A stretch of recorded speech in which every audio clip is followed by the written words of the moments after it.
Hi guys, Modulus the Gamer, also known as Always Dizzy here.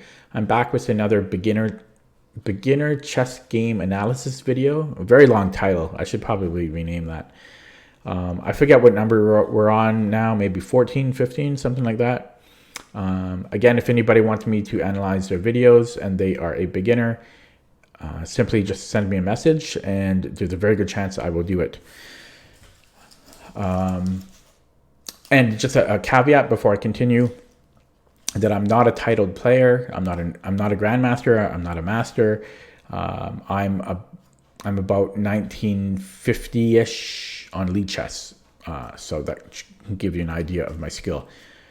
So if you're a beginner, this video may be of use for you, but if you're an experienced, stronger player, this will do nothing for you. So leave now.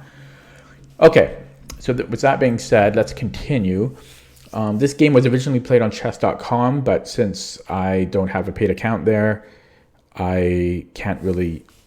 I'm just not used to using the analysis tools and so forth on chess.com, so I imported it into Lichess. So these are actually chess.com ratings. Our hero, Mike, is white, and he's playing, I believe, his friend, who is black. Big rating difference. About over 500 points difference. Okay, so let's get started. So the Nimzovich, I believe. Okay, so D3, I've kind of said this in previous videos. It's not a move I'm so thrilled about. It's not a blunder, but it's a very passive move. And I don't recommend it unless you're like you really know what you're doing. It's a move I would never play. It's just a bit too passive. White is almost already conceding equality to black right out of the gate here. A much better move would be simply D4, controlling the center with two pawns in the center. That's one of the basic opening principles in chess, just developing the center, controlling the center. And in addition, it's also creating some threats in the future, such as D5, attacking the knight. And more importantly, we are actually giving the light-scored bishop here more scope. Because with D4, now this bishop is controlling this whole diagonal. Whereas with D3, we're only giving it one little square. So I would have, D4 would have been a much better move in my opinion.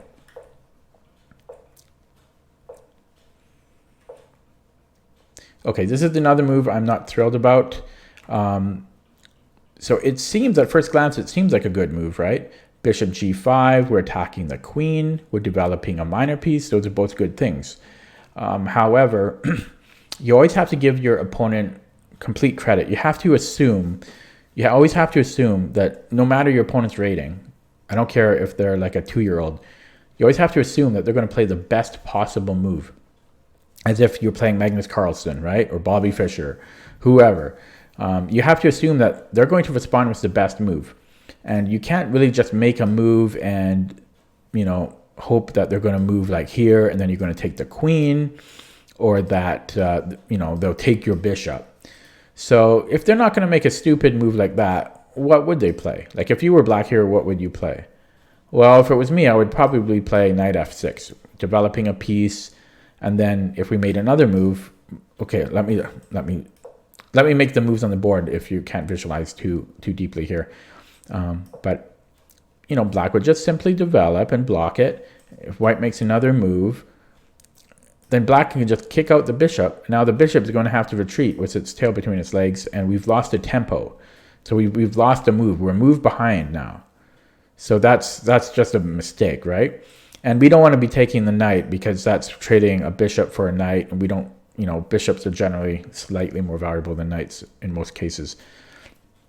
So because of that, I wouldn't play bishop G5 here. It's good that you want to develop the bishop, but maybe we could play a move like knight C3 instead, something like that, or like bishop E2, something along those lines. So let's see what black played. F6. So I would have played knight f6 probably. We're developing a piece f6 kind of compromises black's pawn structure a little bit. It's not the worst move, but I don't really like it too much. But I don't care. We don't care about black, right? We care about white. So bishop e3 may be okay. Double pawns really aren't the worst thing to have, especially if you have them in a decent area like the center with other pawns nearby. However, I probably would have played bishop d2 because I don't really think I want to compromise white's pawn structure, because I think white would be no better in this situation after takes. But like, I think it'd be maybe a roughly equal here, but I think I would have just come back here. But it's not a huge blunder. So this is what happened. d5. Knight c3. You know, knight c3, it seems like a great move upon first glance, right? We're developing a minor piece. We're controlling the center. But thinking about it in my mind, I think if we change the move order, it might be better. So I'm actually thinking, because we've got double pawns here, right? Oh, let's fix that. So maybe we take first, black has to recapture, then we play knight c3. And here we've gotten rid of the double pawn, you know, cleaned up our mess. We developed with tempo, right? We're attacking the queen and we develop the knight. Black would have to move the queen somewhere. Let's say he goes queen a5 with a pin. And white seems decent here. Like maybe white will play something like bishop e2 and then castle kingside. And white seems to be doing decently there. Whereas knight c3 first might be okay, but I worry. I always worry. So I'm kind of worried about d5 or d4 a little bit. For example, if we take, you know, something like that, now he's got a very, very annoying forward pawn on d5, and I don't think we can do a whole lot about it. If we come in here, it's not easy to attack this. We don't have a queen on a dark square diagonal to attack this pawn. So I kind of worry about that a little bit, but I think a very simple solution would have been to take first. Would have been to take first and then knight c3, and we're gaining a tempo there. And I think we kind of clean up some of the mess that we had.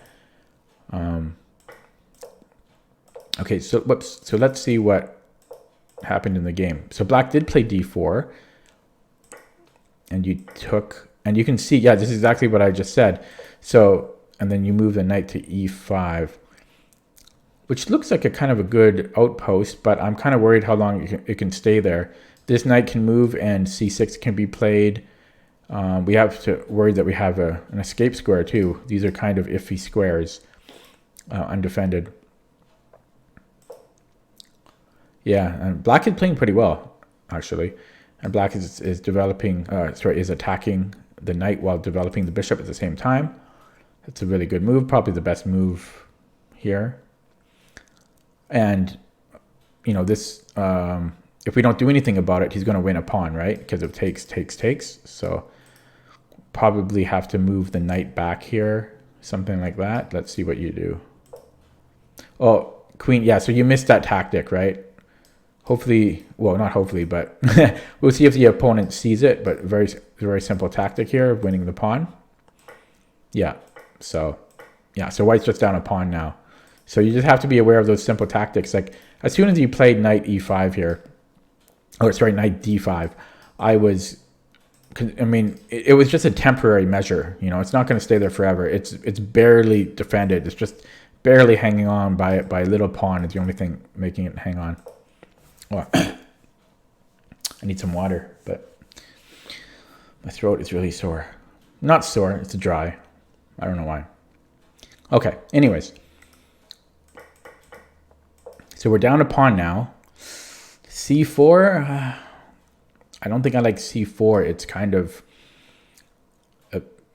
compromising our pawn structure when we haven't even developed or castled yet. So I probably would castle here, but I guess we can't because the a2 pawn would be hanging. So we can't castle, which is annoying. It's hard to develop this. And this again is showing you why I don't like d3 in the opening here. Because you remember, because we can barely move this bishop. If only on the second move, if you had played d4, this pawn would never be here, and this bishop would be free to roam and travel and explore. But you can see how much of a difference that second move has already impacted the game here, right? Struggling to breathe. So, yeah, I don't know. I actually hate White's position here. And I know this is just a beginner game analysis video, but like still, where can White move? White has nothing good to play. I would probably play bishop e2 here and then castle kingside. That's probably what I would do. c4, I mean, c4 takes en passant, and then queen takes, and then castles. We still can't castle at that point, and then castle. To me, that's messy. I would probably play bishop e2 here. Oh, he moved the king. Move the king. So here, I can't believe you played king f2. I don't understand that move at all.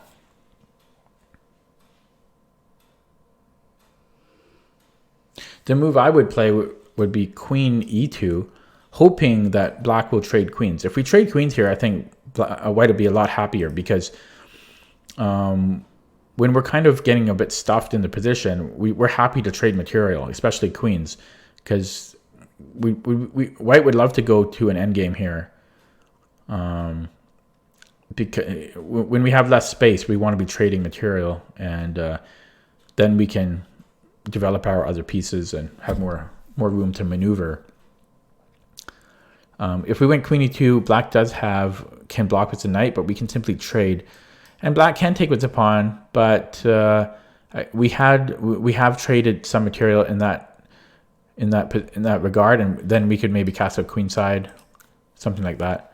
So I think I would play queen e2 here, and if not queen e2, then I would probably play bishop e2, but I wouldn't play king f2. That seems to just serve no purpose at all.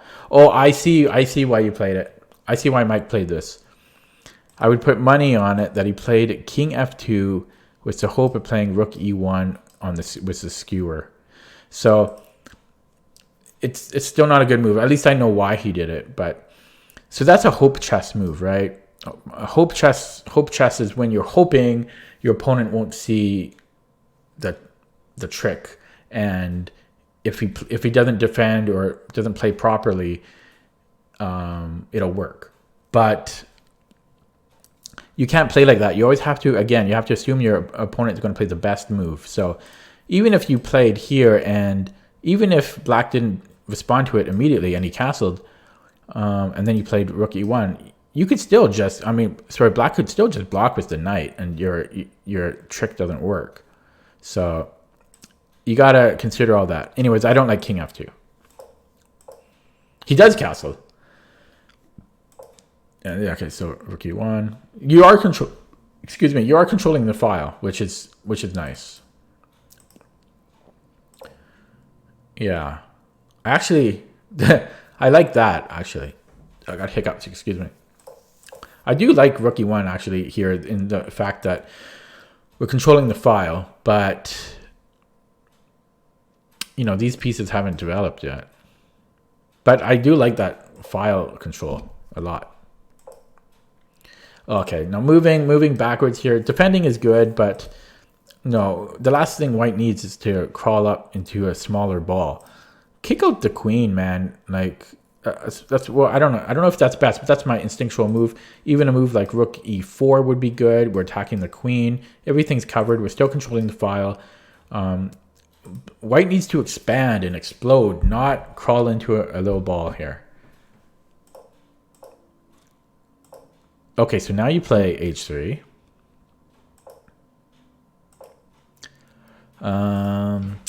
Yeah, not my favorite move. I think white White's main objective here should be developing these two undeveloped pieces. Yes, yes, knight h4 is attacking the queen, but so what? The queen moves, so what? This knight is not good on the edge here.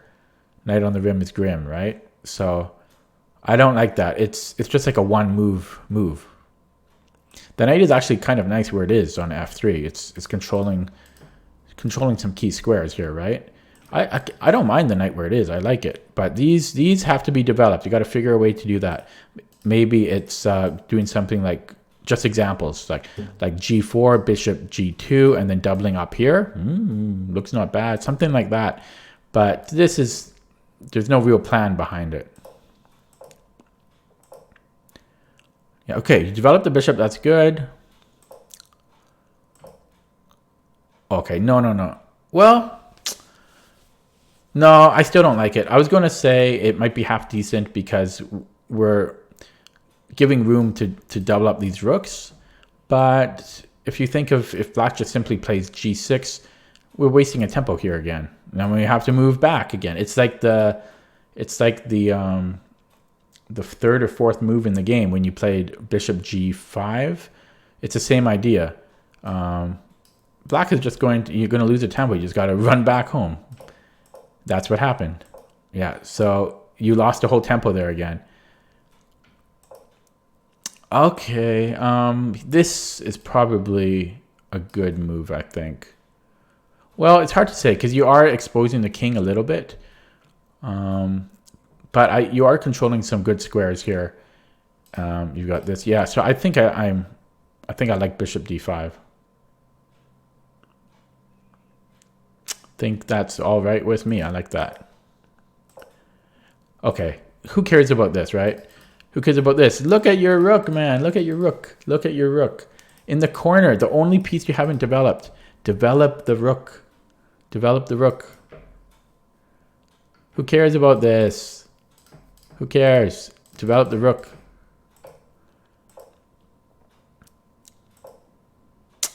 Develop the rook. Okay. I don't know. I don't understand this queen move. I don't know what you were concerned about. Yeah.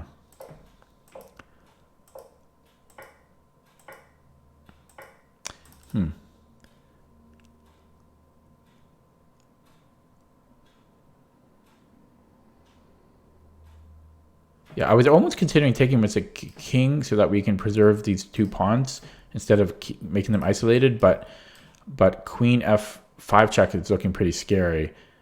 We would be forced to move here, and then it's a little scary.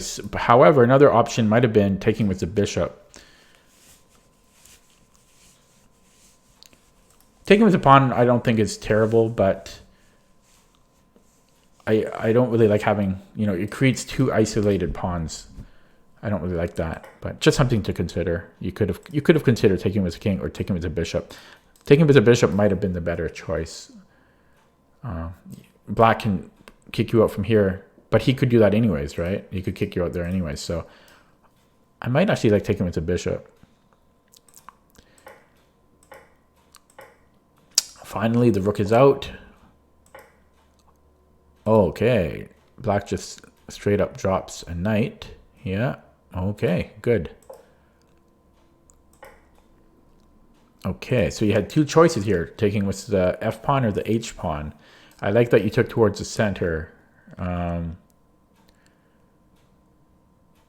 Yeah, I think I like that.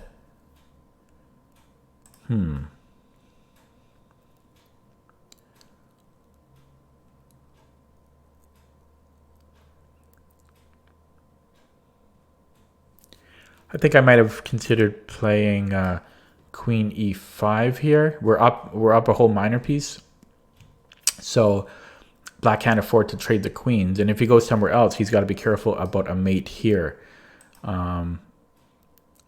So, for example, if we go queen here, black can't trade queens.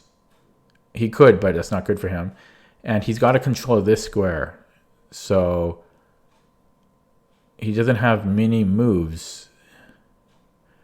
It looks like he's got just 2 choices here. And if he goes here, he's giving up the queen. So I think if we had gone queen e5, black is forced to play queen d8. I realize this video is getting a little bit long, but if you do this, then you can pick up the pawn for free here. So I really like this queen e5 move. But you played queen h4 instead.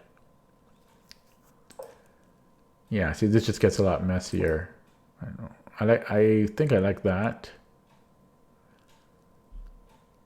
Although again, I'm thinking even just queen e7.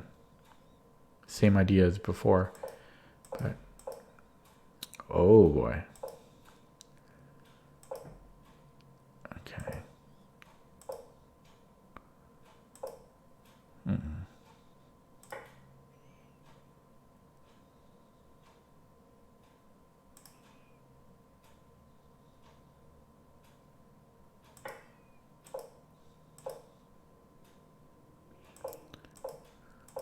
Oh boy.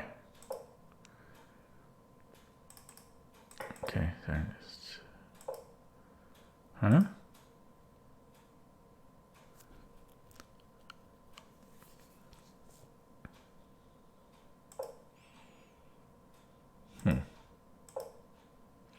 Yeah, you're doing a lot of dancing and prancing around. I'm not sure how much time you had left here because it doesn't show the time when I import it somewhere else. If you were low on time, just trade down. You're up a whole piece, right? Just take the queen, you know, just take the queen and then you can take the, well, or you could then you can go bishop here. So for example, like you had many chances of trading. So you could have just done something like this. You know, you're up a whole piece. Just simplify down. That's what I would recommend if you're low on time. Because you're just doing a lot of dance. You've been dancing around for like 12 moves here.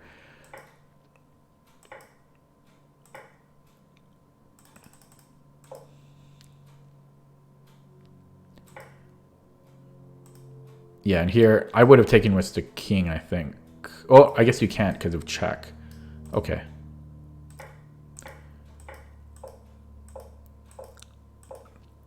Ooh, I would have really liked, I think, bishop c6. Maybe you can't stay there. No, that's mate in 2. Yeah, generally, if you get into a position like this and there's like the king surrounded by some pawns and then a bishop can kind of come in like this, that's usually always a good move. Because it's going to be really like the king can't escape easily. He's going to have to go a really long route to escape. And we have a rook with that bishop. It's going to take forever for the king to do anything. The only other thing the king can do is go here. But this is a very powerful bishop. So for example, if black attacks it, you're like, oh no, we can't defend it, right? Pawns are too far back. We're going to have to move it again. No, we've got a mate in 2 here. Check. King can only go 1 square. Checkmate. So this bishop in this type of position is really good. So I would have gone here almost instantly. But I mean, white is obviously a million times ahead here. I'm just showing you effective ways that you could finish the game. Yeah, I wouldn't even take here. I would let him take. I don't want to be separating these pawns out.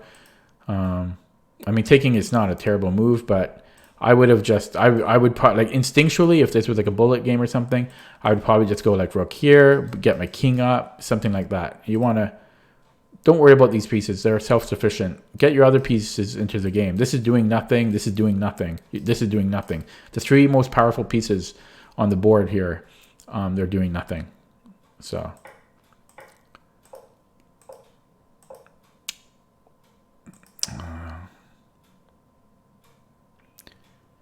Okay, I don't know. I would have moved my king up first, but everything here is winning, so not a huge deal. Oh yeah, why do you move the rook down? No, just like push the pawn or move your king up. Move your king up in the endgame, right? You got to move your king up in the endgame. Don't move your rook back. I don't know what you're doing. It's so passive. Yeah, it's not even a need for this. Just push the pawn. It's not being attacked or anything. Just push it. Ah, no. Endgame needs a bit of work here. This does nothing, right? This is absolutely nothing. Push the pawn or move the king up. Push the pawn. If you're gonna make little moves like this, black is just gonna queen and you're gonna lose. I hope you don't lose. That'll be the saddest thing in the world.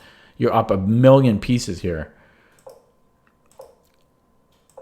Oh my god. Oh my god. Okay.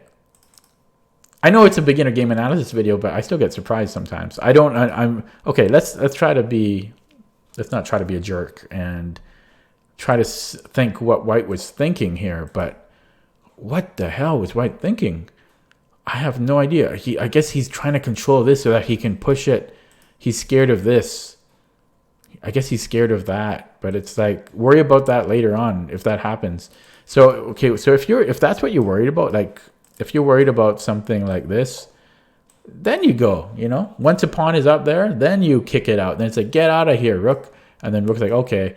And then you go like here. And then, okay, he's going to push. I mean, you worry about it at that time. The rook can't move anywhere now, right? So then you can worry about the other pawn. So this pawn is flying now. But we even have something like this. Now we've got a discovered check, and then we've got another pawn that's flying. So there's a million things. You're being a bit too careful here. White is the one that's ahead, so don't be so passive. Black is the one that should be reacting to you. You're the one that has threats. So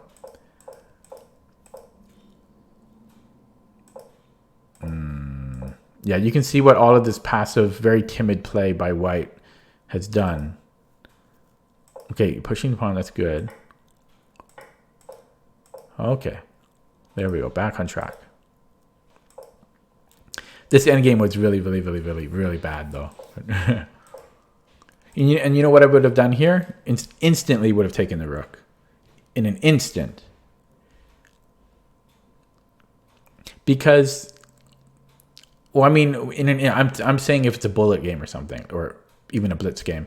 If it was an over-the-board game, I don't know if I would do that, but I would just take it. It's just simpler.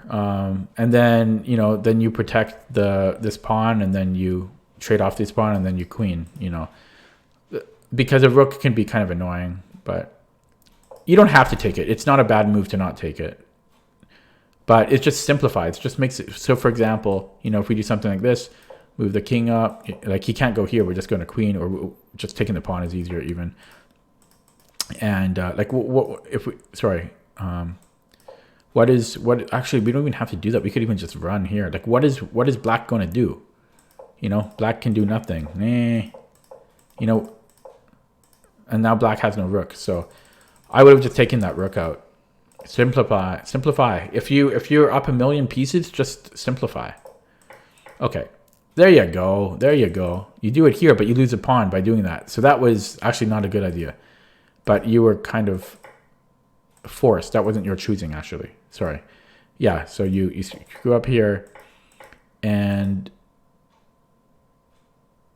yeah. So you're still good. There you go. Okay, and you won the game. So a little suspicious, Mike, that you showed me a game that you won. Should have showed me a game that you lost. That's yeah. Anyone that's watching, you should feel a little bit of shame if you send me a game that you win. If you want me to analyze a game that you won, you should show me games that you lose. It makes more sense. But that being said, there were a million things in this game that were instructive. So the end game was, to be honest, atrocious. But I don't want to make the video a million hours long, so I'm not going into all in the end game. But yeah, White is what was basically in the end game. White was incredibly timid. This is so winning for White. It's not even funny.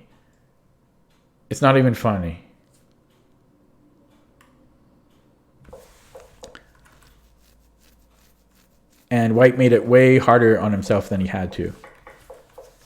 But okay, I won't get into the details.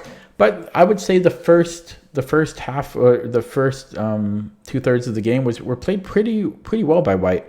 Like for 500 chess.com, very, very well. I think this guy's underrated. He should, Mike, you'll be gaining some points soon because you played well, but hopefully some of those tips help.